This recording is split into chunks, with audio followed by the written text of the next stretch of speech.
Bonjour tout le monde, nous voici dans cette troisième vidéo sur la série d'automassage. Aujourd'hui, je vais vous montrer comment masser votre tibial antérieur. Le tibial antérieur, c'est un muscle qui est situé sur la partie externe de la face antérieure de la jambe et qui accumule souvent beaucoup de tension lorsque l'on pratique de la course à pied ou d'autres sports qui engendrent beaucoup d'impact comme le basketball ou encore le crossfit par exemple.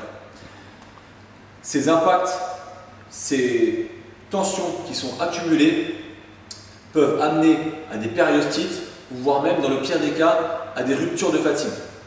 D'autre part, lorsque le muscle tibial antérieur est sursollicité, il y a d'autres muscles de la face antérieure de la jambe qui vont compenser. Et le problème, c'est que ces compensations peuvent amener tôt ou tard à des blessures au niveau de la cheville ou plus probablement encore au niveau du genou. Donc je vais vous montrer aujourd'hui comment masser votre tibial antérieur. Donc pour masser le tibial antérieur, je choisis de prendre une petite balle d'automassage. Pourquoi? Parce que la zone que l'on va masser, le muscle que l'on va masser est assez petit, donc je préfère avoir un outil assez précis.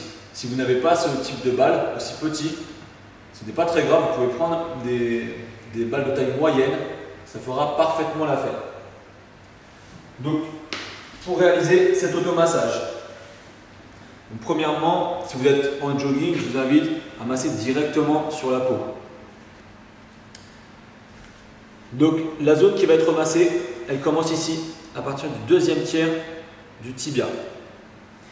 La jambe qui ne va pas être massée, on va la tendre, et donc celle qui va être massée, on va la fléchir et ramener le genou à la poitrine. On va faire attention à notre posture, comme à chaque fois. Donc ici, je viens saisir le genou et je tire dessus pour sortir ma cage thoracique, de manière à avoir le dos parfaitement plat. Ensuite, donc je viens placer la balle exactement où je l'ai dit, au deuxième tiers du tibia. Je mets mes deux mains superposées l'une sur l'autre. Je décolle mon pied du sol. Et ici, je viens effectuer deux cercles avec la balle dans un sens, puis deux cercles dans l'autre sens. Ensuite, j'effectue deux cercles avec le pied, dans un sens, puis dans l'autre. Une fois que j'ai fait ça, je change de zone. Deuxième zone, c'est ici un petit peu au-dessus. Donc là, on est en plein milieu du tibia, d'accord? Comme si on coupait le tibia en plein milieu. Donc je décolle encore une fois le pied du sol, deux cercles dans un sens, deux cercles dans l'autre sens, puis cercle de pied, une, deux, cercle de pied dans l'autre sens, une et deux. Enfin, troisième zone, je remonte encore un petit peu, on est juste en dessous du genou, toujours le dos bien placé, deux cercles dans un sens avec la balle, deux cercles dans l'autre sens. Enfin, cercle de pied. Une, deux, et une, et deux.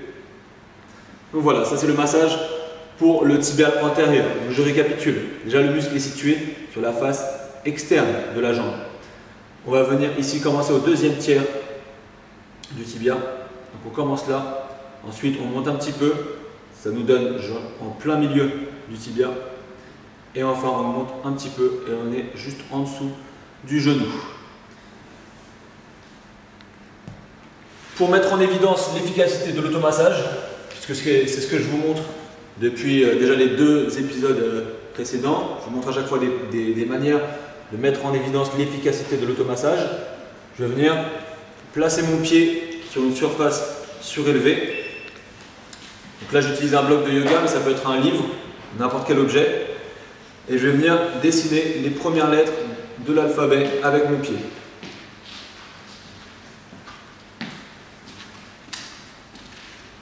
Donc là, ça paraît pas forcément, ça n'a pas l'air forcément génial comme ça. Lorsque je l'ai effectué moi-même pour la première fois, je me suis dit que j'avais pas forcément un résultat si spectaculaire. Mais là où on s'en rend bien compte, c'est lorsque l'on fait la même chose avec la jambe qui n'a pas été massée. Donc là, c'est vraiment très dur en fait de bouger son pied. On n'a pas beaucoup de liberté de mouvement.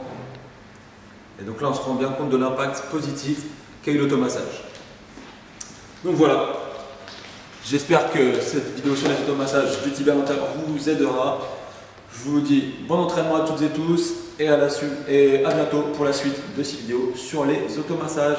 Ciao!